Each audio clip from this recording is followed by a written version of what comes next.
Baik, assalamualaikum warahmatullahi wabarakatuh. Perkenalkan, nama saya Hilal Muklas Abrar. Saya dari kelas S4B.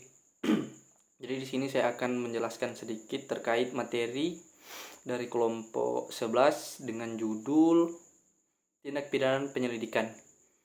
Nah, jadi dalam pembahasan ini terdapat 4 poin pembahasan, yang dimana pertama ada pengertian tindak pidana perpajakan, ada proses penyelidikan terhadap perpajakan, ada penyidik dan penyidikan tindak pidana pajak, dan delik aduan dan sanksinya kepada pejabat.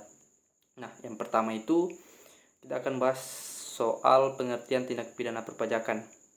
Nah, jadi tindak pidana perpajakan adalah bagian dari hukum pajak formal yang diatur secara khusus dalam Undang-Undang Perpajakan. Pengaturan mengenai tindak pidana ini meliputi pelaksanaan ketentuan peraturan perundang-undangan perpajakan yang diatur dalam Undang-Undang Ketentuan Umum dan Tata Cara Perpajakan atau UU KUP, Undang-Undang Kepabeanan, Undang-Undang Cukai, serta Undang-Undang Pajak Daerah dan Retribusi Daerah atau UU PDRD. Nah, dalam UU KUP 2007, perbuatan yang dikategorikan sebagai tindak pidana perpajakan dia meliputi 2 hal. Yang pertama itu karena kealpaan, dan yang kedua itu dengan sengaja. Dalam kategori kealpaan, yang dimana setiap orang yang karena kealpaannya tidak menyampaikan surat pemberitahuan tahunan atau SPT. Dan yang kedua itu yang isinya tidak benar sehingga menyebabkan kerugian pada pendapatan negara. Untuk kategori yang kedua itu dengan sengaja. Nah, untuk kategori dengan sengaja ini, yang pertama, tidak mendaftarkan diri untuk mendapatkan nomor pokok wajib pajak atau NPWP, atau tidak melaporkan usahanya untuk dikukuhkan sebagai pengusaha kena pajak atau PKP. Untuk poin turunannya itu ada atau menggunakan NPWP atau PKP tanpa hak, tidak menyampaikan surat pemberitahuan, menyampaikan surat pemberitahuan dan atau keterangan yang isinya tidak benar atau tidak lengkap. Nah, selanjutnya,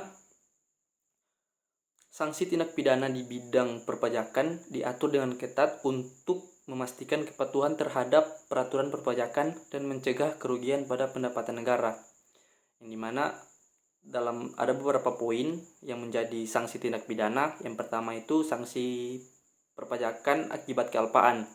Nah, jadi yang poin yang pertama itu tidak menyampaikan surat pemberitahuan atau SPT, dimana dalam poin ini dikenakan atau dijatuhi pidana kurungan 3 bulan hingga 1 tahun, denda 1 kali hingga 2 kali jumlah pajak terutang yang tidak atau kurang dibayar. Yang kedua itu menyampaikan SPT yang tidak benar atau tidak lengkap, atau melampirkan keterangan yang tidak benar, dijatuhi pidana kurungan 3 bulan hingga 1 tahun, denda 1 kali hingga 2 kali jumlah pajak terutang yang tidak atau kurang dibayar.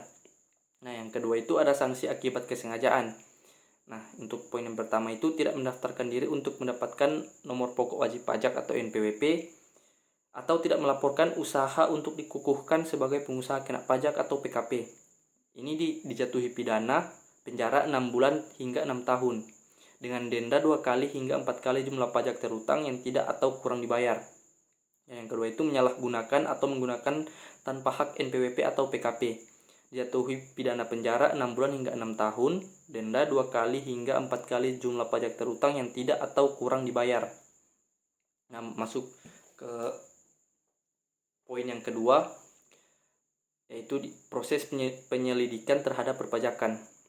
Nah, di mana dalam proses penyelidikan terhadap perpajakan ini, Direktur Jenderal Pajak memiliki kewenangan untuk melakukan pemeriksaan bukti permulaan atas tindak pidana perpajakan berdasarkan informasi, data, laporan, dan pengaduan yang diterima. Pemeriksaan ini dilaksanakan oleh pemeriksa dari Direktorat Jenderal Pajak dan dikenal sebagai pemeriksaan bukti permulaan. Pemeriksaan ini merupakan tahap awal sebelum dilakukan penyidikan tindak pidana perpajakan. Nah, pemeriksaan bukti permulaan adalah yang memeriksa bukti permulaan adalah pegawai negeri sipil di lingkungan Direktorat Jenderal Pajak atau tenaga ahli yang ditunjuk oleh Direktur Jenderal Pajak yang diberi wewenang dan tanggung jawab untuk melaksanakan pemeriksaan tersebut. Nah, dalam pemeriksaan ini ada beberapa poin. Yang pertama itu dalam hal ditemukan bukti permulaan tindak pidana di bidang perpajakan, Yang kedua itu dalam hal wajib pajak tidak dilakukan penyidikan karena tidak ditemukan bukti permulaan tindak pidana di bidang perpajakan. Yang ketiga, dalam hal ditemukan tindak pidana berupa kealpaan untuk pertama kalinya tidak ditemukan. Pertama kalinya diterbitkan surat ketetapan pajak kurang bayar atau dalam hal wajib pajak yang diperiksa adalah orang pribadi meninggal atau tidak ditemukan. Yang poin yang berikut, penyidik dan penyidikan tindak pidana pajak. Nah, penyidikan tindak pidana di bidang perpajakan hanya dapat dilakukan oleh penyidik pegawai negeri sipil tertentu di lingkungan Direktorat Jenderal Pajak yang diberi wewenang khusus sebagai penyidik tindak pidana di bidang perpajakan. Penyidik tindak pidana di bidang perpajakan adalah serangkaian tindakan yang dilakukan oleh penyidik untuk mencari serta mengumpulkan bukti yang dengan bukti itu membuat tentang tindak pidana di bidang perpajakan yang terjadi serta menemukan tersangkanya.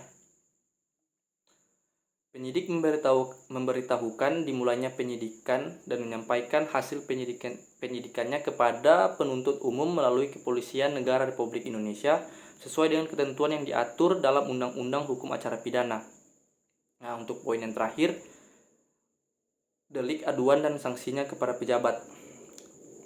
Nah, dalam delik aduan dan sanksinya kepada pejabat, di mana setiap petugas pajak diwajibkan untuk menjaga kerahasiaan informasi wajib pajak terkait masalah perpajakan. Pelanggaran terhadap kewajiban ini dapat dikenai sanksi pidana yang diantaranya yang pertama, kealpaan dalam merahasiakan informasi. Pejabat yang lalai dalam menjaga kerahasiaan wajib pajak dapat dipidana dengan hukuman penjara maksimal 1 tahun dan denda hingga 25 juta. Yang kedua, kesengajaan dalam mengungkapkan informasi. Nah, pejabat yang dengan sengaja melanggar kewajiban ini atau orang yang menyebabkan pejabat tidak memenuhi kewajiban tersebut dapat dipidana dengan hukuman penjara maksimal 1 tahun dan denda hingga 50 juta.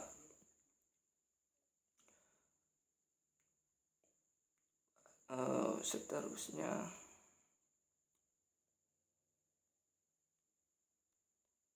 Nah, jadi mungkin hanya itu penjelasan sedikit terkait materi tindak pidana dan perpajakan.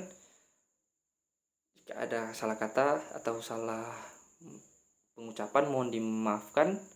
Sekian dari saya. Wassalamualaikum warahmatullahi wabarakatuh.